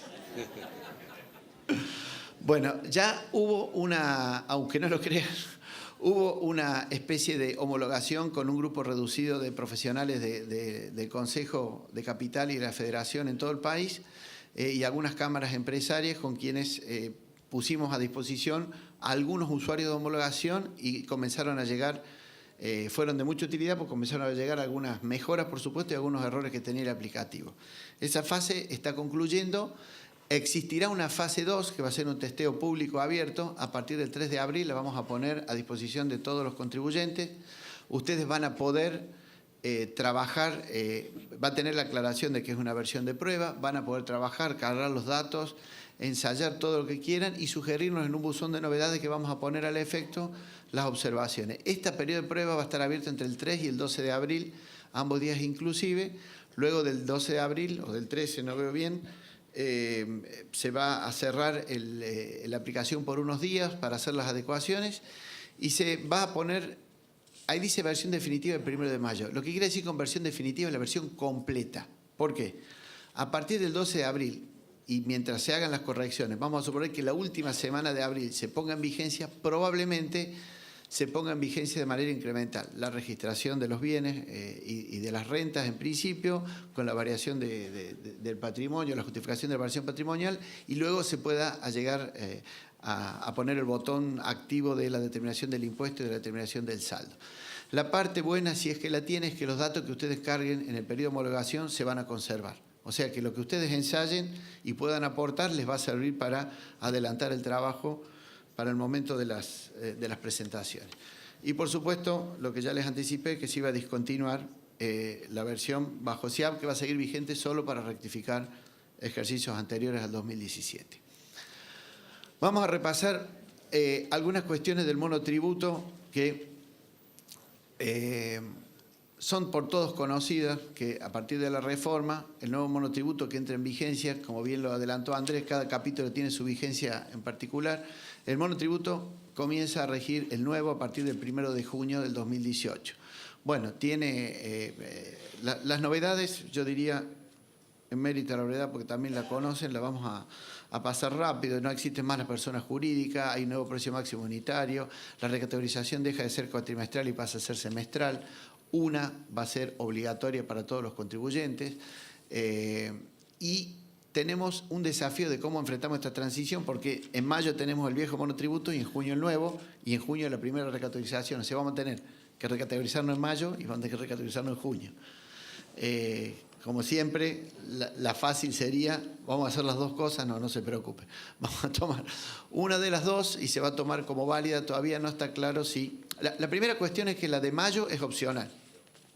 Yo diría que la de mayo, de práctica, nadie la va a utilizar porque en junio comienza la del nuevo monotributo con las nuevas condiciones y seguramente, aunque no dijéramos nada, la de mayo al ser opcional nadie la utilizaría y la de julio sí. Seguramente la de julio va a ser la obligatoria para todos, así que pronto vamos a sacar la reglamentación que indique que va a ser una de las dos, no se preocupen, no lo vamos a hacer ir 2 veces a mi categoría. Ahora bien, seguramente vamos a repetir el esquema del año pasado para la recategorización obligatoria de julio, en donde quienes confirmen la categoría que tienen van a tener un plazo más largo y quienes modifiquen lo van a tener que hacer durante el mes.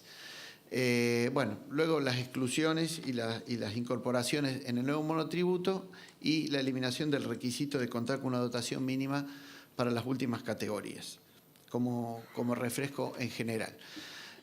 Una de las cosas que nos introdujo la reforma fueron los cortes de luz. Pero no importa, vamos a hablar de memoria. Tengo el iPad acá. Una de las cosas que introdujo la reforma es la movilidad automática de las deducciones de los montos y de los parámetros monetarios, ¿sí? Tanto en ganancias como en monotributo, las mismas leyes han previsto con qué índice y con qué periodicidad se modifican. Bueno, en el caso de monotributo se va a actualizar los montos máximos de facturación, los alquileres de vengado, el impuesto integrado, cotizaciones previsionales, el precio máximo de venta y el valor para ser trabajador independiente promovido. Y esta es la única aclaración que va a emitir la AFIP, que como se toma, según la ley, las dos últimas variaciones del índice de movilidad previsional, y esto empieza en enero, seguramente no se va a tomar el índice de diciembre, porque el índice de diciembre se publica en enero y monotributo es mes corriente. Entonces, la aclaración será que va a ser correspondiente a el segundo y tercer trimestre en cuanto del índice para ese cálculo. Y luego, la otra novedad es que la recategorización de oficio, bueno, va a tener nuevas definiciones internas que va a permitir una inducción más clara, porque lo que estamos apuntando, para serle franco, es que la recategorización de oficio sea mínima. ¿Por qué mínima? Porque el contribuyente va a tener información dentro del portal y ustedes van a tener información para evitar la sorpresa de uy, me excluyeron, uy, me recategorizaron, pero vos no me dijiste, que esto es clásico, ¿no? Los monotributistas que nos vienen a ver a la AFIP, generalmente la culpa la tiene el contador que no le avisó. Y yo no sabía, mi contador no me dijo. Bueno, la verdad que esto que vamos a hacer tiene cierta resistencia dentro del organismo porque de alguna manera es como manifestar a dónde está la línea de borde y alguien podría contener facturación para no pasarse, pero vamos a poder un contador de facturas, por supuesto facturas electrónicas, y de gastos registrados para alertar la necesidad de hacer una recategorización o para alertar de una exclusión. Vamos a transparentar todo, de modo tal que todos los meses tengan, ojo, me estoy pasando, no me estoy pasando. Ahora bien, esto que parecería una facilidad para que la gente se quede dentro del monotributo es al solo efecto de transparentar la idea. El monotributo es un régimen simplificado y de transición. Es simplificado en oposición al régimen general y es para pequeños contribuyentes. Hoy el monotributo se ha transformado en la principal representación de la tributación de la Argentina en cantidad de contribuyentes, no en monto de recaudación, y esto lo sabe mejor el secretario de Ingresos Públicos que nosotros. Pero vamos a fortalecer esta idea de movilidad o de transición tributaria hacia el régimen general. Toda esta exposición transparente de información va a apuntar a que el contribuyente solo vaya subiendo de categoría, pero no por acción de la AFIP. Dios quiera que sea porque incrementaron sus ingresos, le va mejor en su trabajo y va a mejorar su condición frente al impuesto. pero sepan que el régimen simplificado para nosotros nació y va a seguir siendo un régimen de transición. No está pensado ni queremos que sea un régimen de estacionamiento permanente, excepto para casos que lo justifiquen, que los hay, no cabe duda, pero no para los 3,5 millones de monotributistas que están inscritos al día de la fecha. Vamos al plano de las misceláneas o de los avisos parciales. Recién mencionamos, cuando Andrés comentó la reforma en los recursos de la Seguridad Social, se habló de la unificación de las alícuotas para las contribuciones patronales y de una gradualidad que va a llevar a la convergencia en el año 2022, ¿verdad? Esto quiere decir que de acá en adelante va a haber algunos que bajan y algunos que suben hasta que en algún momento se encuentren.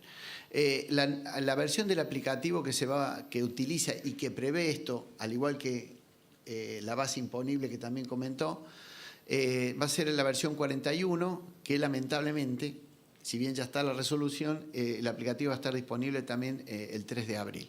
Hasta tanto, como la reforma en este punto ya está vigente, van a utilizar el SICOSA actual, la versión 40, y seguramente van a tener alguna diferencia por no poder aplicar la reforma en su conjunto. Cuando surja el aplicativo nuevo van a tener la oportunidad de rectificar con estas dos situaciones. Si la rectificación es en más, es decir, hay un saldo a favor de la AFIP, va a ser considerada en términos si se presenta hasta el 31 de mayo, esto es que no le va a generar intereses por esa diferencia, porque esto es culpa que nosotros no tenemos puesta a disposición el aplicativo. Y si da un saldo a favor del contribuyente, si bien la resolución habla de la presentación del formulario 399 para reimputar ese pago, se va a poder hacer por cuentas tributarias, con lo cual debería estar facilitada esta ecualización de números, bases imponibles y valores de las contribuciones patronales, estimo que en abril o mayo a más tardar.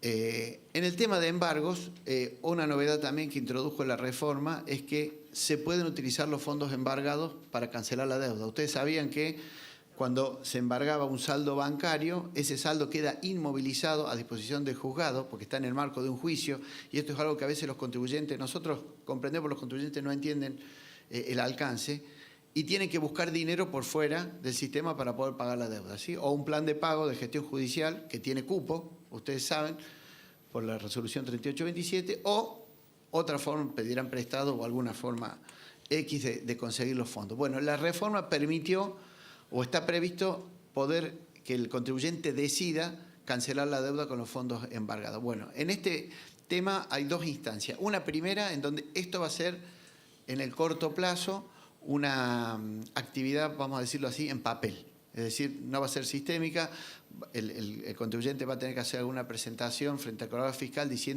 manifestando la voluntad de poder cancelar la deuda con ese dinero, y en el corto plazo esto lo va a poder hacer por sistemas, entiendo que dentro de cuentas tributarias. Es decir, que esto debería en el corto plazo terminar con, me vino el embargo, lamentablemente llegué a esa instancia, bueno, decido pagar y si hubiere fondo embargado suficiente, ahí terminaría el problema. Lo que sí queremos recordar que, y esto es algo que varias veces nos han manifestado, es que la AFIP está un poco intensa con los embargos. Pero la AFIP está un poco intensa con los embargos. Primero, no es muy grato porque es lo que corresponde, digamos, a nuestras funciones. Segundo, porque lo manifestó bien el secretario de Ingresos Públicos, nosotros tenemos el deber de garantizar la solvencia fiscal del Estado en un contexto en donde hay una reforma tributaria que tiende a la baja y me parece que hasta por una cuestión de equidad hay quienes pagan en términos y quienes no, y deberían tener el control lógico. Por supuesto que hay situaciones coyunturales que podrían explicar atenuantes, pero el deber ser es, vamos a seguir trabajando en el domicilio electrónico. Muchos de los embargos se dan porque no se consulta el domicilio electrónico y se pierden los plazos. El reclamo más frecuente es, me embargaron y a mí no me avisaron nada. Claro, por supuesto que esta liturgia del domicilio electrónico que tanto estamos pregonando todavía no es los feligreses no son muchos, digamos. A eso tenemos que ir porque al menos intimaciones se van a canalizar. Y acá me acabo de acordar algo que no les dije en domicilio electrónico, es que la AFIP va a publicar en la primera resolución cuáles son las notificaciones que va a utilizar por el domicilio electrónico. Y posteriormente, en el micrositio del domicilio electrónico, irá incorporando a partir de tal mes la resolución administrativa de tal cuestión, la resolución de las devoluciones o de lo que fuere. O sea que la primera marca el camino y a partir de ahí pueden consultar en la web cuáles son los actos que se van a comunicar por esa vía. Otra cosa que entró en vigencia a partir de este año es que un acuerdo, a través de una disposición del Banco Central, los bancos tienen menos plazo para poder informar a la AFIP los saldos embargados. Esto tiene como objetivo achicar el plazo de inmovilización en las cuentas que tiene el contribuyente. Empezamos con una situación absolutamente incómoda en donde durante 10 o 15 días el contribuyente estaba en un limbo, tenía inmovilizadas todas las cuentas, porque los bancos tenían un plazo bastante grande para informar y hasta ese momento, por las dudas, inmovilizaban. Bueno, ese plazo es de 72 horas a partir de enero y a partir de julio está previsto en 48. Es decir que va a haber más inmediatez entre la disposición de la medida y la posibilidad de definir cuál es la cuenta y en qué cuantía se va a embargar. Y por supuesto, una cosa última que quisiéramos destacar, en algún momento del año pasado, y fue a pedido de la CAME, porque esto afecta principalmente a las pequeñas y medianas empresas por la falta de cercanía que pueden tener con nosotros o nuestra hacia ellos, un portal de incumplimientos. El sentido de ese portal de incumplimiento es darles a ellos información de cómo proceder ante una intimación y las consecuencias posibles. Esto para ustedes quizás no es necesario porque lo tienen más claro que nosotros, pero ahí incorporamos la opción de presentar un reclamo cuando en el proceso de gestión judicial se vea que hay alguna irregularidad que quieran comentarlo. En lo que sea, en los plazos, en la falta de atención de algún funcionario de AFIP, en el cobro de honorarios, en cualquier situación que ustedes entiendan que el funcionario no actuó conforme a derecho, pueden utilizar esa transacción. Esto lo pusimos hace un año y quiero ser franco, no lo utiliza casi nadie. Yo entiendo también que puede haber una suerte de temor, como diciendo no quiero porque después la agencia se la va a agarrar conmigo. Está puesto, lo saben las agencias, y en este punto nosotros no podemos corregir nuestra actitud si ustedes no nos dicen con precisión en qué circunstancias y en qué casos hubo una inconducta o hubo una prescripción de inconducta, porque por ahí es un reclamo que se trabaja, se soluciona y hubo un malentendido simplemente. Pero si hubo algún motivo de alerta que la AFIP tiene que entender, la única forma es que compartamos esta situación y podamos identificarla. Así que yo los alentaría en la medida que ustedes lo crean conveniente, por supuesto, a que utilicen esa posibilidad de reclamo. Bueno, el nuevo portal de casas particulares va en la misma línea del monotributo, lo vamos a pasar de largo.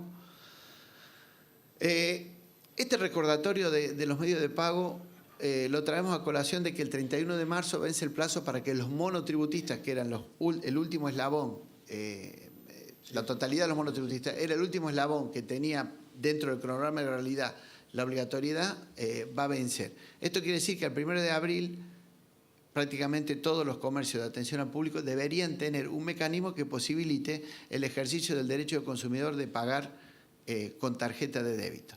Sepan también que en el formulario 960D hay un código QR que mediante cualquier lector o la aplicación móvil de la AFIP los ciudadanos pueden presentar alertas, que es una categoría menor a la denuncia, sobre la falta de emisión de factura o la falta de aceptación de la tarjeta de débito. Les quiero decir que, a diferencia del otro mecanismo anterior, este mecanismo sí es utilizado y dentro de poco la AFIP va a comenzar a hacer recorridas por los comercios para, primero de manera gentil y educativa, comunicarle que hemos tenido una alerta y la segunda vez, bueno, va a ser menos gentil y menos educativa. Digo por esto porque hay miles de situaciones. La clásica es, nunca me anda el postnet, la otra es, me sale muy caro. Bueno, ustedes tienen la casuística más en detalle.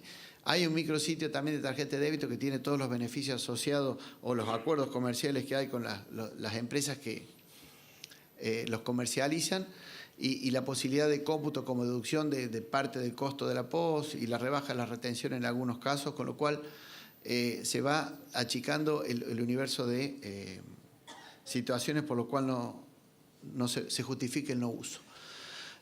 Luego, otras aclaraciones pequeñas. Ustedes saben que los intereses originados de los depósitos a plazo o del rendimiento de productos de colocación de capital que están alcanzados por el nuevo impuesto cedular, la AFIP aclaró que no están alcanzadas por la retención de ganancias del 830, y si no me equivoco, Andrés hizo alguna reseña que se está trabajando en una retención ad hoc para eso. En el tema de CIRADIC, que se propició la prórroga hasta el 31 de marzo. El 31 de marzo está a la vuelta y todavía vemos que faltan muchas presentaciones del CIRADIC, al menos de las que históricamente se vienen presentando. Y les quiero comentar también algo que es, a ver si está en la diapositiva más adelante. Sí. Se inició una campaña de inducción por domicilio electrónico a aquellos empleados que tienen pluriempleo y no lo declararon en el CIRADIC.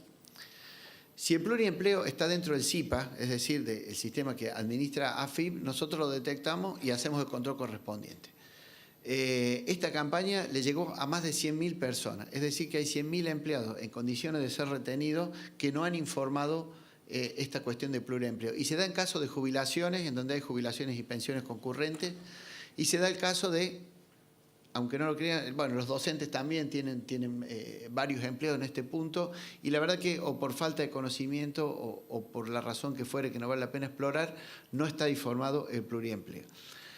La verdad que la situación, llegado al 31 de marzo, que ya nos quedan pocos días, y no fue informado, deja al empleador sin posibilidad de retener el impuesto, y ustedes saben cuál es la consecuencia. Queda bajo la responsabilidad del contribuyente inscribirse ante la AFIP, presentar la declaración jurada de ganancia, exteriorizar la diferencia y pagarla, con todo lo que viene atrás. Tiene que pagar anticipo, usted le tiene que hacer la reducción de anticipo.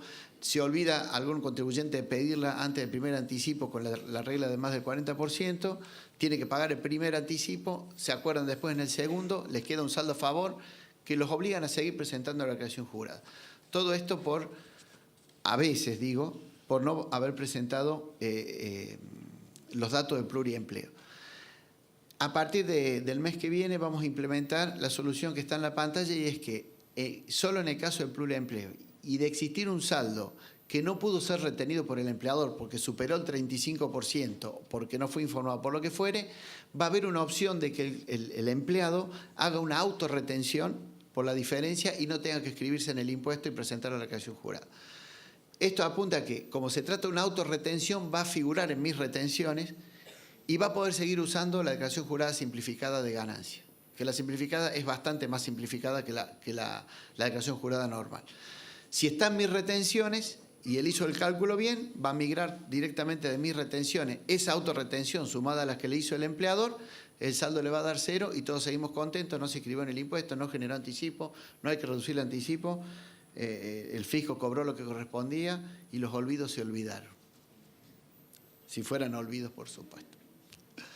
Bueno, en esencia, hasta acá queríamos comentarle este tipo de pequeños detalles que nos complican o nos facilitan la vida. Y bueno, espero que Humberto no tenga un ping-pong para mí, pero si lo hay, veremos qué podemos hacer. ¿También dejaste de jugar al ping-pong, Sergio? Nunca jugué en mi vida, solo juego cuando vengo acá.